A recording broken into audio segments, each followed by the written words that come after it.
and welcome back to my YouTube channel. My name is Jessica Morehouse and this channel is about all things money. And for this video, I want to talk about a topic that I have yet to explore on this channel before, and I feel like a lot of kind of personal finance content creators don't pay enough attention to this particular topic, even though it is so important, but also I think really important right now in the world, because at least what I've been seeing on YouTube, Instagram, social media, just online, it has just been running rampant, and that is the topic of fraud and cybercrime. That's right, for this video, I'm going to dive deep into the world of cybercrime, fraud, scams, and also share what you can personally do to protect yourself.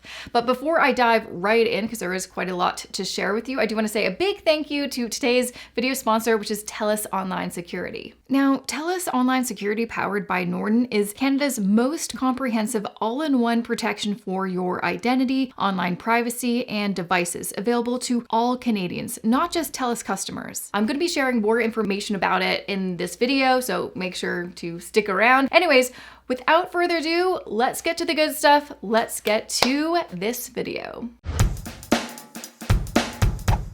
So I don't know for certain, but here's a wild guess. Since you are watching me on YouTube right now, you probably spend a lot of your time online. So do I. I mean, that is how I keep in touch with all my family and friends. I do all my TV watching online now. It's pretty much how I do all of my shopping. I definitely do all of my banking online.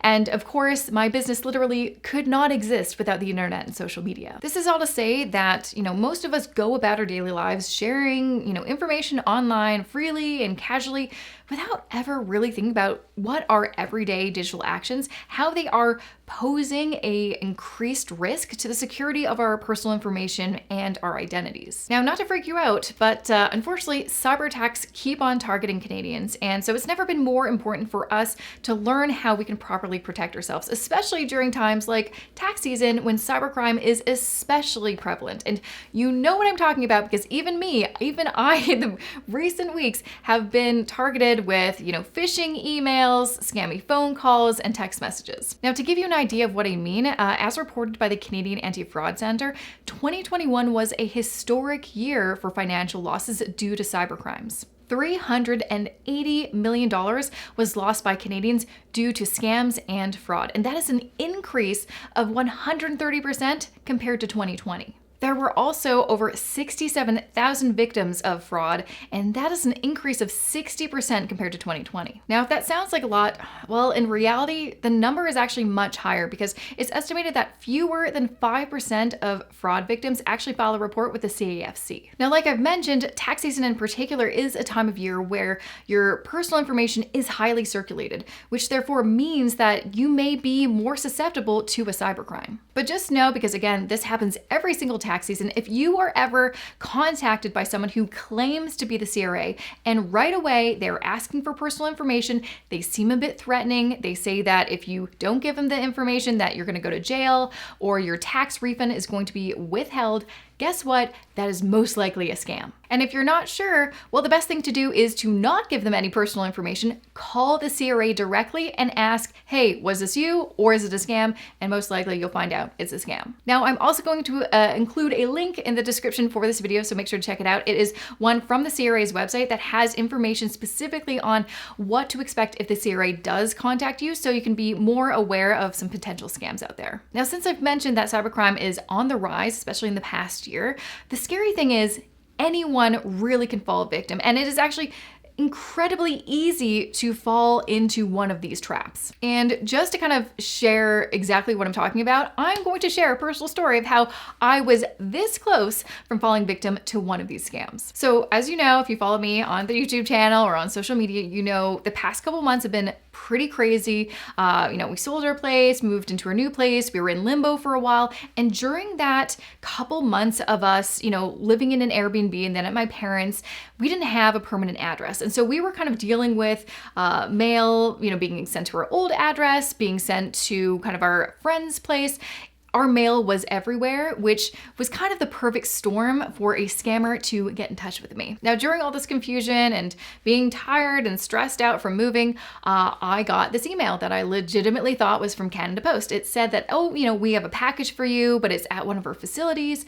It's too hard to read who the package is from, so we need to get some details from you so we can send you your package. So in order to kind of move forward and get my package, it said, okay, click on this link in this email. This was forwarded you to a chatbot that you can, that'll kind of explain the situation more. And I did mindlessly chat with the stupid chatbot. It forwarded me to another page that then said, put in your personal information, like your name, your, I think it said birthday, your mailing address that you'd like the package sent to, and of course your credit card number, because I needed to pay $5 for shipping. Now, I know after hearing this, you may be screaming at me right now, being like, this is clearly a scam. What were you thinking? But honestly, it really was that perfect storm of being, tired and just stressed out and already dealing with the mail situation. And I was expecting some packages, so I assumed it was one of those packages. So anyway, I obviously stupidly clicked on that link, put in my personal info, was about to put in my credit card details and hit submit when thankfully something popped in my brain and said, hello, Jessica,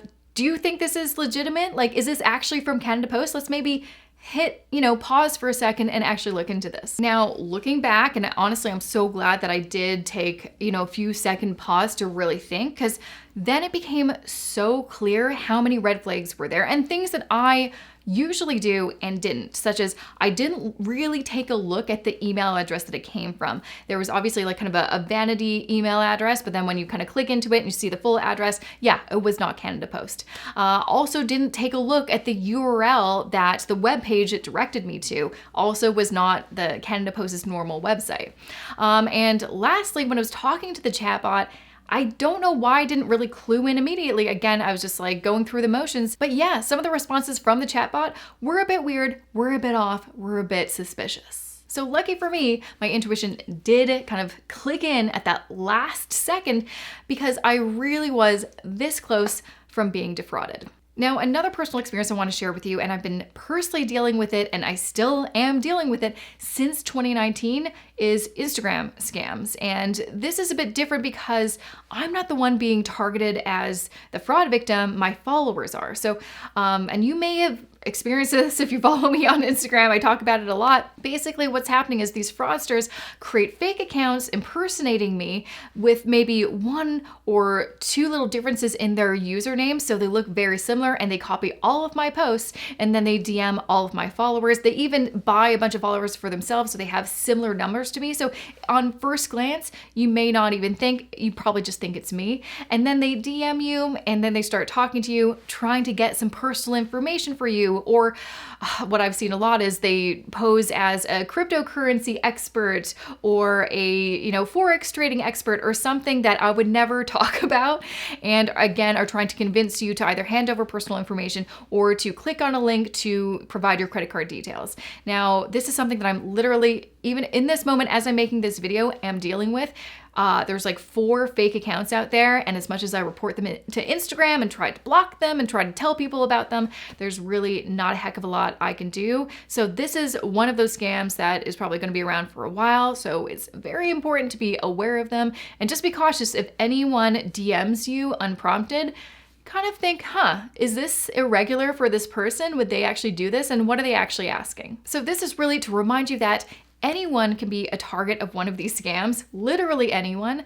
But the good thing is you can do something about it. Now, before really diving in and sharing some practical things that you can do to protect yourself, I think it's really important to understand what are some of those scams and frauds that are out there, because these fraudsters are getting super smart, they're very tech savvy, and it's really important for you personally to stay up to date with some of these latest cyber crimes. Now, in case you're interested, the CAFC actually has a lot of information on their website, but specifically they have this one webpage that has the top 10 frauds targeting Canadians. So I'm going to link to that in the description for this video so you can check it out. But the numbers can be pretty scary. So I'm going to go through the top 3 frauds so you can be aware.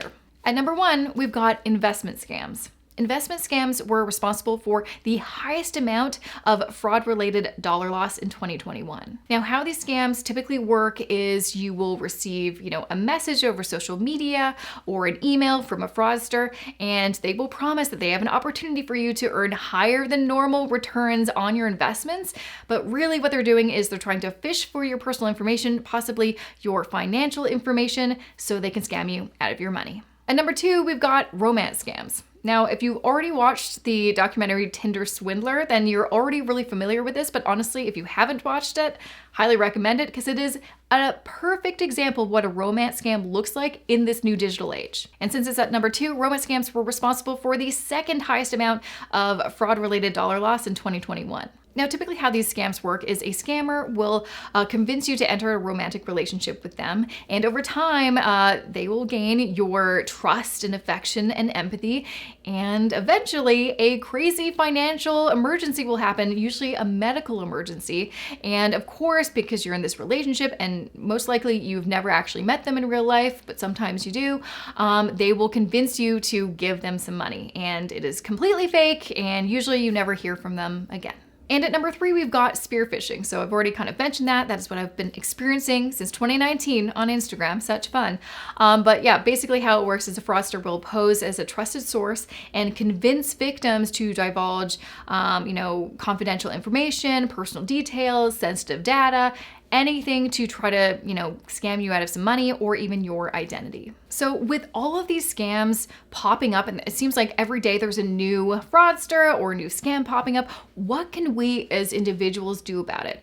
Well, unfortunately, cybercrime is not going to go away anytime soon. It is just going to evolve over time. So the only thing that we're left to do is we need to learn how we can properly protect ourselves so we do not fall victim to one of these scams. And with tax season right now, a time when your personal information is being shared, there's never been a better time for you to arm yourself with some sort of online protection solution than right now. Now, one simple solution to stay safer online is to use a protection like TELUS Online Security Powered by Norton. Now, this is something that I personally use myself because, I was very close to becoming defrauded, but also I realized not only do I need protection for my, personal devices and my personal life, but because my business, I use my personal devices like my phone and my computer, I wanted to make sure that I'm doing everything I can to stay safe. Because if I personally fall victim to fraud, it will tarnish my reputation and my business. It won't just impact my credit score and my bank accounts. Now, that's something I can obviously not afford to let happen, so I'm taking some extra measures to protect myself. Not only that, it's important to also remember that whenever you are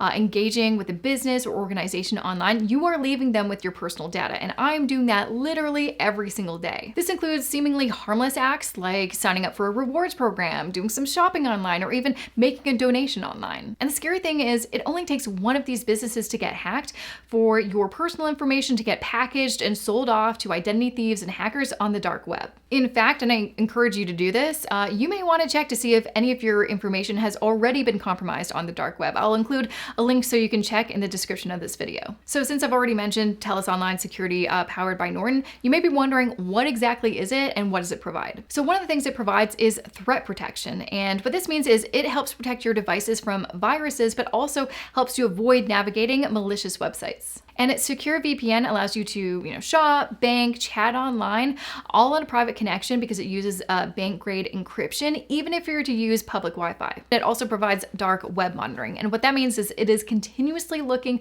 on the dark web to see if any of your personal information is out there, and it will send you a notification if it finds any of it. It also provides bank and credit card activity alerts. So this can be a big help when it comes to preventing any, financial fraud from happening because it will protect you from, and notify you specifically if it sees any suspicious cash withdrawals or balance transfers or any large purchases made. And they also provide restoration and reimbursement. So if the worst does happen, a dedicated restoration specialist will be assigned to you and they will work at restoring your identity from start to finish. Now, there are a few different packages that you can check out. They range from $10 to $30 per month. So you can learn more about your options at telus.com/online security, or you can just check out the link in the description for this video. Okay, so to wrap things up, I want to share some really important things that you can do right now. These are action steps that you can take right after watching this video to protect yourself yourself online a little bit better. So one easy thing that you can do, this is something that I've been doing for over 6 years. I got the idea from listening to a podcast. The host was saying how they got locked out of their Instagram account because someone hacked it because they had a really easy to crack password. So that kind of freaked me out. So I've been using a password manager to house all of my passwords. I should also note that TELUS Online Security does include a password manager as part of its all-in-one comprehensive package. But basically all a password manager is you house all of your passwords in there. It helps you determine if the passwords you have are good or weak. Usually they're probably weak. They'll suggest a really hard to crack one. You can keep all of your information in one place.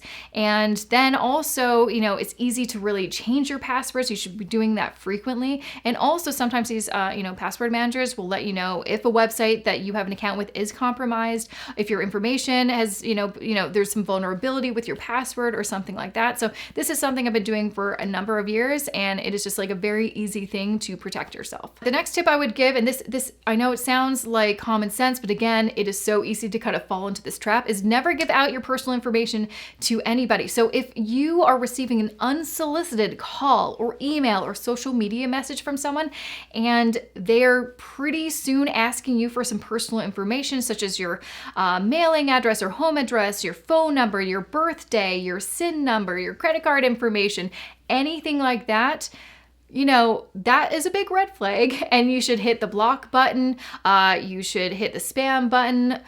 Do not give them any of that information if it is, coming to you unsolicited. And again, if it is coming from something that you think might be legitimate, contact the legitimate business or organization to see if it is actually them. The next thing I want to share with you is it is so important to be very careful with your webcam and also sharing images online. I'm pretty sure we all kind of know this in this new digital age, but it is so, so important. So one scam that I actually have not personal experience, but I know some people who have experienced this, is they will be contacted by a scammer, and the scammer will say, hey, I was able to hack into your computer and was able to gather some sensitive videos or photos, and they basically blackmail them for money or personal information or something like that, saying, if you don't give me, what I ask for, then I'm going to post all of this sensitive material online for all of your friends to see, or I'm going to email your contact list on your email or something like that. Now, one way you can kind of totally avoid this is just make sure you do not send any sensitive materials online. If it is coming from your phone and you're sending it to someone online, it's out there. So basically, don't ever send anything to anyone in a virtual or digital way if you don't want that getting into someone else's hands. Also, when it comes to your webcam, if you're not using it, disable it, put a little sticky note. I know we've all kind of seen that photo years ago of Mark Zuckerberg with the sticky note on his webcam. And honestly, ever since I saw that, I've been doing that myself just to be cautious. So again, just be careful with anything that you share, and then, block or disable your webcam when you're not using it. So I just want to end with one thing, and it's actually a question for you. How safe do you feel like you are being online? Well, I highly encourage you to take this BuzzFeed quiz that I've linked in the description for this video so you can find out, because let me tell you, the answers you may get may surprise you. So that's it for me. A big thank you to TELUS Online Security for sponsoring this video. And again, I've included so many additional resources to check out that I've mentioned throughout this video in the description for this video. So make sure to check out the description. If you like this video, make sure to like it. If you haven't already, make sure to subscribe to this channel, as I will be putting out a lot more video content now that I'm fully moved into my house and actually have a space where I can do these videos. So make sure to subscribe. And of course, if you have a question or a comment or some feedback or anything you want, that is what the comment section is for. So make sure to leave a comment. Well, that is it for me. Thank you so much for watching throughout this video, and I will see you next time.